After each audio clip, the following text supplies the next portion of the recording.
Priča za laku noć.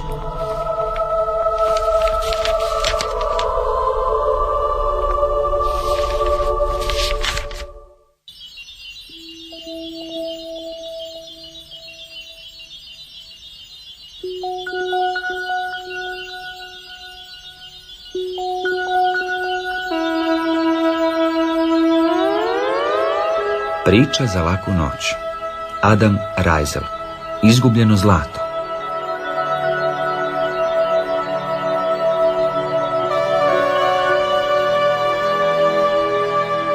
Dobar večer, mali moji. U hladne zimske večeri često sjedimo pored peći i sjećamo se ljeta, sunca i veselih igara u prirodi. Ponekad ta naša maštanja sliku sjećanja ožive i pretvore u neku novu priču, punu fantazija i čuda. A ako nas u takav svijet mašte odvede netko stariji, netko kome se može vjerovati, onda jedino što nam preostaje jest poželjeti da ljeto što prije stigne i da dio te mašte postane stvarnost.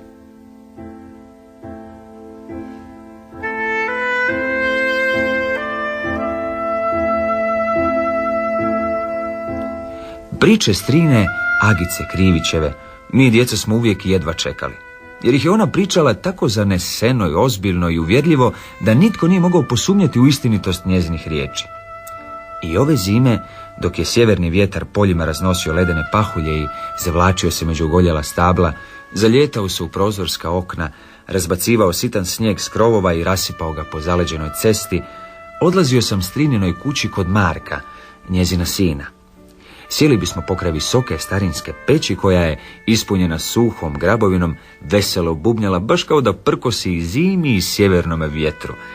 Jednom je i strina Agica sjela do nas i... Moj pradid Mija često nam je dok sam bila dite pričao da su nekad na Dragotinskoj crkvi boravili Turci. Čak su i vezali konje u njoj kad su kretali na Beč. Sva su sela bila pod turskom vlašću. Svu zemlju imao je neki turski beg zvan Arnaut. Starosjedioci svi pobjegli ili se skrili u šumu, otišli u hajduke. Jednom u proljeće snijeg se upravo otopio. Na brzom konju s vrećom punom dukata beg se vraćao u grad. Sačekali ga hajduci u Perkovačkoj šumi. Nije imao vremena tražiti most na Breznici. Potjero konja preko nabujale vode, konj se u strahu od pucnjave propeo, zbacio ga i pobjegao.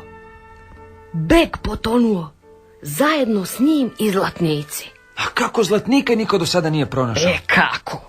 Voda ih odnila, mulj sakrio. I moj pradid, i dida, i otac često ga tražili, ali ga nisu našli. Znači, zlatnici su još uvijek negdje tamo sakriveni? Ba sigurna sam u to. Samo ja sam sad preslaba i ne mogu ih više tražiti. Strina, a otkrij nam mjesto gdje se to dogodilo. Sinko, da sam znala gdje i sama bi ih pronašla, ne bi više okupavala kukuruz. Ali ipak nešto u meni govori, a to često sanjam. Zlato ipak skriveno u mulju, negdje ispred ustve Marka Vodeničara. Nikoga tamo još nije tražio. Odmah mi je bljesnula ideja. Valja pričekati ljeto. Čim Breznica presuši ili suzi korito na 2-3 koraka, potraga za izgubljenim zlatom može početi. Zlatnici u mojoj ruci. Što bi samo dao da na mojem dlanu sunce objasja veliki zlatnik. I na mojem barem 1. 2, bezbroj. No, punu vreću. Pronalazači izgubljenog zlata pisat će u novinama.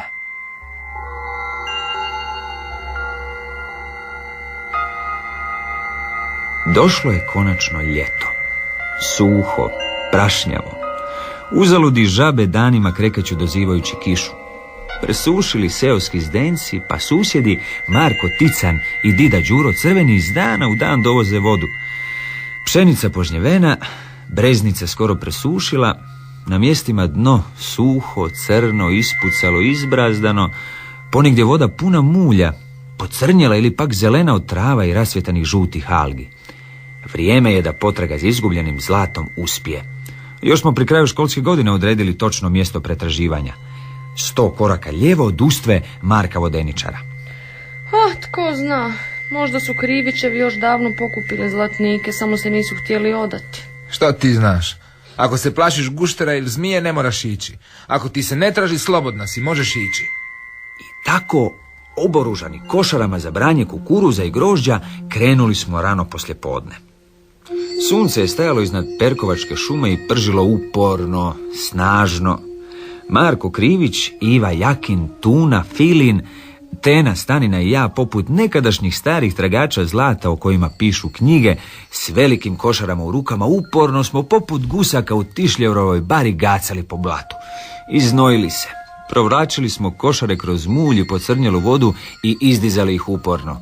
Kosa, oči, lica, ruke, cijelo tijelo, sve nam je bilo puno blata i nekakvog čudnog, neugodnog mirisa. Ali što je to u odnosu prema slavi koju ćemo doživjeti kad otkrijemo skriveno izgubljeno zlato? O nama i o našem skrivenom zlatu u dosadna zimska predvečerja prepričavat će se godinama. I iznenada na mostu prema Perkovačkoj šumi zaustavi se na kolima ujak Đura Kovač. Zauzda objesne vrance, na trenutak se zagleda, siđe s kola i uputi se prema nama.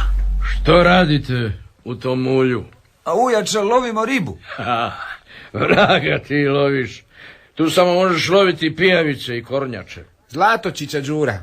Tražimo izgubljeno zlato. Zlato? Tražite zlato? I vas Jankica Krivićeva zaludila svojim pričama o izgubljenom zlatu. Znam te zimske priče. Godinama priča jedno te isto, a od zlata nikad ništa. Ostavite se vi uzaludna posla. Nema kruha bez motike.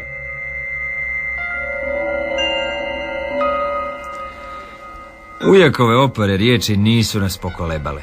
Nastavili smo potragu još upornije. Mutili smo vodu, pipali prstima po dlanu, dlanovima provlačili blato. Na kraju smo uspjeli uloviti šaš, lopoč, natrule trave, 3 žabca i 1 veliku kornjaču. Od zlatnika ništa. Izgleda da ti ujak Đura ima pravo. Morat ćemo pokušati drugi put. Košare smo razočarano bacili u vodu. Otrčali smo do obližnjeg vodopada, blatnjavi, crni. Pršteća voda sve isprala, i mutnu vodu, i blato, i mulj, i zelene alge. Samo naše razočaranje i tugu zbog nepronađenog izgubljenog zlata ništa nije moglo isprati. Zimske priče. Samo zimske priče. A možda ćemo drugi put imati više sreće. Pogledaj Teno mjeseca. I on nam se smije. Samo zimske priče, kao da je i mjesec ponavljao i smijao se onako visoko iznad krošnja Lipovačke šume. I eto, mali moji, tu je kraj ove priče. I bez obzira na neuspjeh, ovo je bila takva pustolovina koja nam ljeta čini lijepima i nezaboravnima, te ih se zimi često sjećamo i s veseljem i smijehom prepričavamo. Ko zna koliko će djeca povjerovati ovu moju priču i barem u snu krenuti u potragu za izgubljenim zlatom. Laka vam noć.